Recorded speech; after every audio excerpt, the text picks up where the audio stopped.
আমাৰ নক্ষত্ৰত যি পালনাম চলি আছে 31 তাৰিখৰ পৰা 31 জানুৱাৰীৰ পৰা এইটো 12 ফেব্ৰুৱাৰীত অন্ত পৰিব। আৰু আজি মই ইয়াত উপস্থিত হৈ প্ৰভুৰ শ্ৰীচৰণত সেৱা জনাবলৈ আহিছোঁ। আৰু প্ৰভুৰ আশীৰ্বাদতে আজি আমি সকলো শান্তি সম্প্ৰীতি মৰম স্নেহৰ মাজেৰে নিজৰ নিজৰ জীৱন, নিজৰ পৰিয়াল আৰু নিজৰ সমাজখন আমি আগুৱাই যাব পাৰিছোঁ।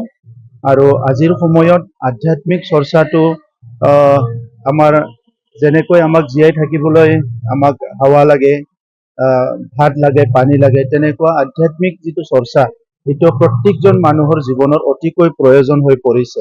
আজিৰ সময়ত মানুহৰ দৈনন্দিন বিভিন্ন প্ৰত্যাহ্বানবিলাক আহে, বিভিন্ন কাম কাজ কৰিবলৈ যাওঁতে বিভিন্ন পৰিৱেশবিলাকৰ সন্মুখীন হ'ব লগা হয়।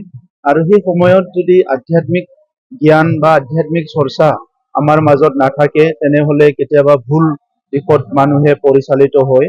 আৰু সেইকাৰণে প্ৰভুৰ আশীৰ্বাদ সদায় লাগে। আৰু সঠিক পথত আগুৱাই যাব লাগিলে আধ্যাত্মিক এটা চেতনা লাগিব। আৰু এই আশ্ৰমত অহাৰ লগে লগে, নক্ষত্ৰত অহাৰ লগে লগে, কৃষ্ণগুৰু সেৱা আশ্ৰমত অহাৰ লগে লগে ইয়াত যিখিনি মুহূৰ্ত থকা হয়, এইখিনি মুহূৰ্তত নিজৰ আত্মাৰ এটা